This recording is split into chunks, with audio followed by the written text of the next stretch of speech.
First off, new lap rewards for the daily penalty game. So if we give that a check out, we can see they've added new rewards. So this was going to lap 19 before. They got a new chance deal and they've added pretty good player in Jack Wilshere. Jack Wilshere is very good in this game and he's an orchestrator. Okay, I'm very interested in that. I need to make sure I log in for the daily penalty. We also got Çalhanoğlu, who's also an orchestrator. He's very good. I missed out on his Inter card recently, and then Savic. Not too fussed about him, but yeah, no, Wilshere and Çalhanoğlu. Very good. If you don't understand why orchestrators are so good, check out my video where I use 6 orchestrators in one video, or in one team. It kind of showcases the passing ability they offer to the team. Other than that, we've got position trainers as a login bonus. I already skipped the screen, but we've got 2 different login bonuses, and one of them is a position trainer every day. So that's gonna be good. So we're gonna later put one of them position trainers on, and I'll show you how they work.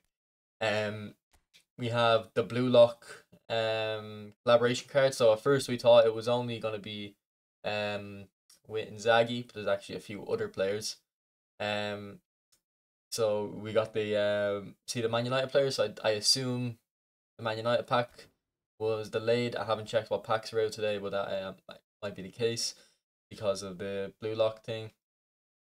Okay, if we look at the patch notes, it says they've improved or implemented enhancements to the response when switching between a normal dribble and a dash dribble. That sounds like a buff to dribbling. Let's hope it is. Hope they didn't nerf it. In terms of traps, they seem to have speed up the fluidity. It says players now gonna control with the inside of the foot instead of the sole.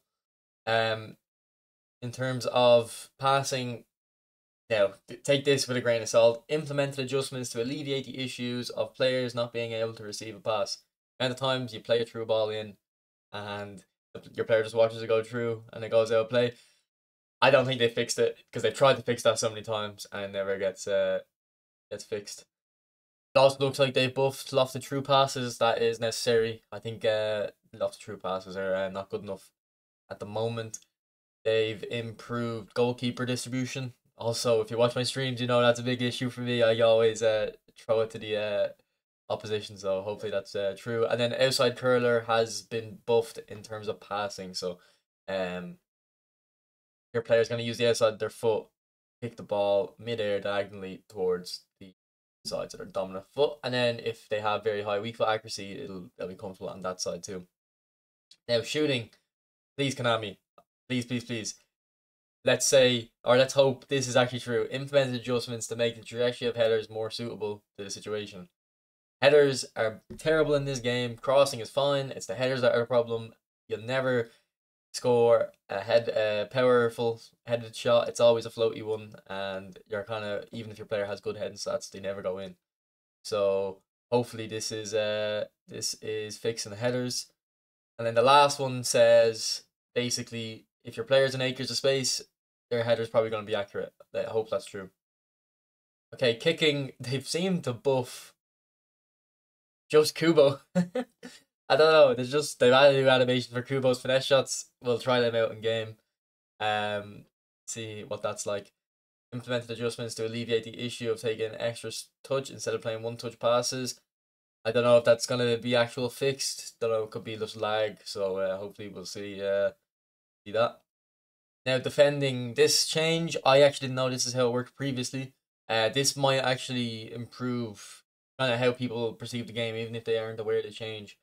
So previously, apparently, when you did a tackle, intercepted, ball control was important to how quickly you could, distribute the ball again. They're changing that now to tackling. So if you intercept the ball with someone like Vieira now, it'll be the same as intercepting with someone like Baggio with 95 ball control. So that should improve like how defensive players feel. The only problem is if you intercept the ball with someone like Iniesta now, who has low tackling, is his touch gonna be heavy? I hope not. I don't know. I don't know. Instead of only taking tackling into account, maybe you should just take the higher number into account. But we'll have to see how that works. They've adjusted tackling and blocking. They're claiming it's more fluid now. They've made it so a sliding block is only going to work with players with sliding tackle. It should probably be sliding tackle and blocker. Don't know about that. Now, implemented adjustments to alleviate the issue where right after a corner kick is taken, the cursor may unnecessarily be switched for the defending side.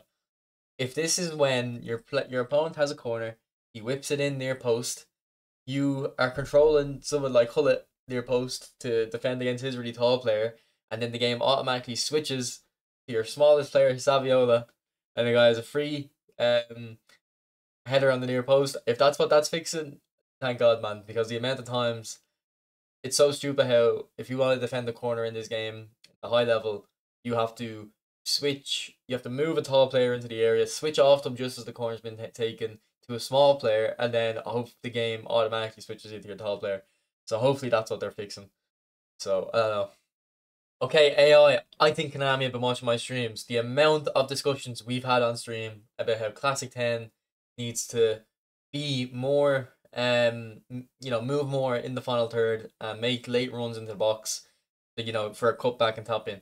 This is what it's saying here in the first thing for AI section.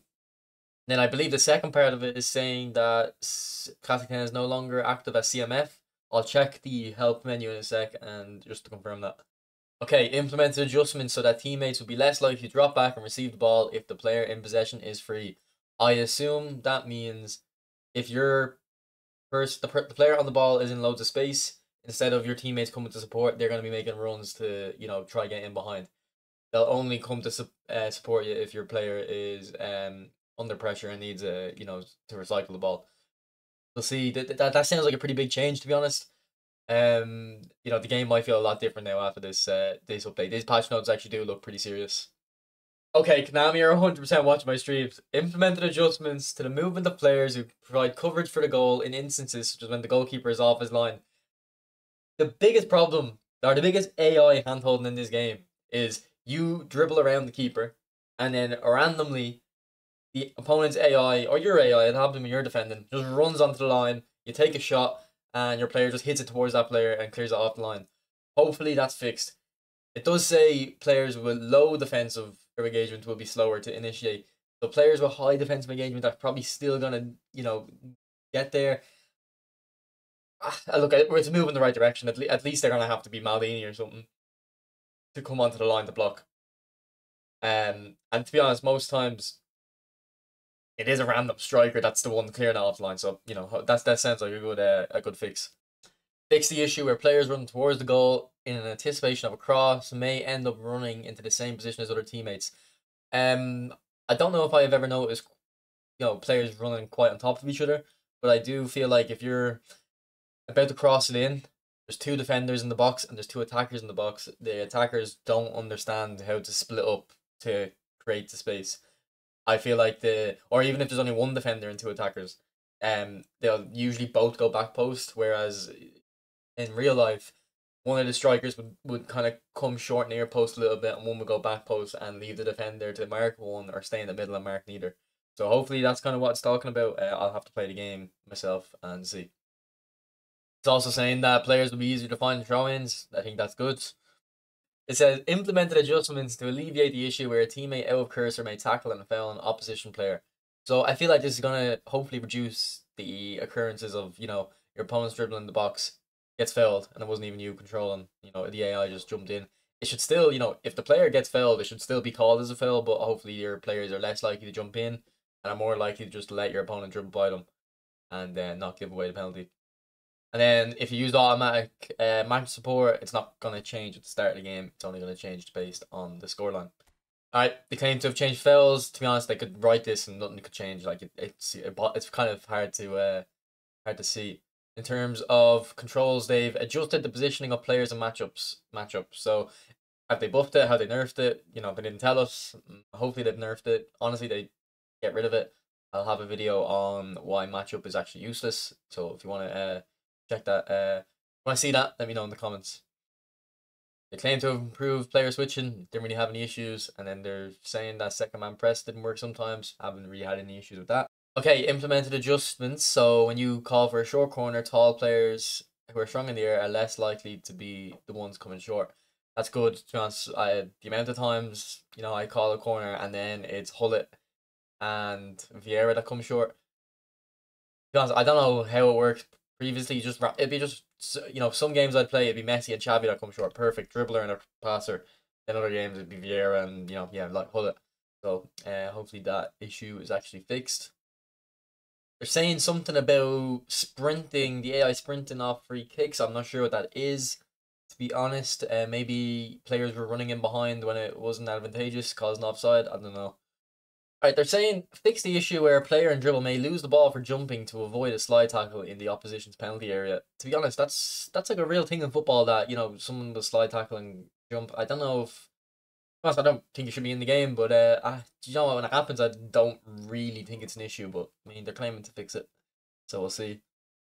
And then apparently the ball is bouncing unnaturally. If a player blocks the pass or shot, so maybe more fluid gameplay based off that. Okay, and now we're gonna try out the position training. So Hullet is a player I think I want to put position trainers on. So let's see how it works. Learning position proficiencies. Spend position training programs to learn a new position. Players can have only up to 2 additional. Some players may only have 1 slot or no slot. Players will not be able to learn a position they already possess. So am I able to choose the position or is it random? That's the big question. Note that the player will not be able to learn a position. I think it's random. So I want Hullet to have CMF and probably CB. Okay. I'm reading the stats here. It's random. All positions listed under acquirable positions have the same acquisition probability. If the probability is random, so yeah, that's a shame. It's a shame just because of the fact that Hullet has how many half proficient positions? 1, 2, 3, 4, 5, 6, 7. If you can only have 2 extra, you're rolling the dice there, but you can't overwrite them. That is the benefit. So you know what? We're gonna just put a random one on and see what we. So he already has that set, so you can get duplicates, and it's random. You can get duplicates in the fully proficient. This is annoying to say the least. Konami, I understand why you're doing it. You're trying to make people log in more often and make the game a bit more of a Skinner box, but I don't know. You should. I don't know. I don't like that. I do not like that. Okay, if you log in, this is the rewards you get. We get Blue Lock. So we're getting a Blue Lock Kubo, who has new animations, specifically him, and Inzaghi, and then we get a European Player of the Week spin. So I'll be doing player reviews of these. So after these videos are going to be up on YouTube, I'm going to be streaming live on Twitch. So if you want to check that out. This is the pack. I'll be doing a review of this pack as well. Let you know which players to look out for. I assume we're gonna get all these players. I assume we're getting the daily login for each of these players. I'll confirm that in the dedicated video. I'll do a review, and then I'm gonna do a review on both of these player of the weeks in one pack. And it looks like we have Mbappe, so it looks very interesting. Okay, I've just checked the events, and there's an AI event with the Blue Lock selection. That's where you get all the players. So yeah, that'll be Well, actually, you don't get all of them. You only get 3 of the pack. So maybe I don't know if you can get the rest. I'll try find that out for the dedicated video. But yeah, that's interesting. In terms of the events, there's nothing too much different except for that Blue Lock. And then if you go into the objectives, there's new avatar. So this is the avatar when you go into a game and you see your opponent, the little picture they have. Cool. Stuff like this. It's cool to have in the game. Don't know what Blue Lock is. Don't know watch anime, but for the people that do, that's pretty interesting. So yeah, I'm gonna do a review on the Player of the Week cards. Hopefully, I get Mbappe and the Blue Lock cards. So check that out. In terms of packs, there's this Inzaghi pack. I'll do a review on him as well. I've got the coins, so yeah, I'll check that out. But let me know your thoughts on the patch notes. I think the patch notes look very good. I have confidence in Konami. I think the gameplay side of things is always pretty good. It's just the rest of the game content looks a bit lacking. But they're getting there, I think. Slowly getting there. So I'm going to do a overview of the Player of the Week, spin them. I'm going to spin these packs. I'm going to get that Inzaghi. And we're going to try out all the new players. Same with the Kubo we got. And then we're going to try out the new patch notes. So today's going to be a big day. So I'm excited to get on the game. So I'll be live on Twitch after these videos go up. So check me out there, and peace.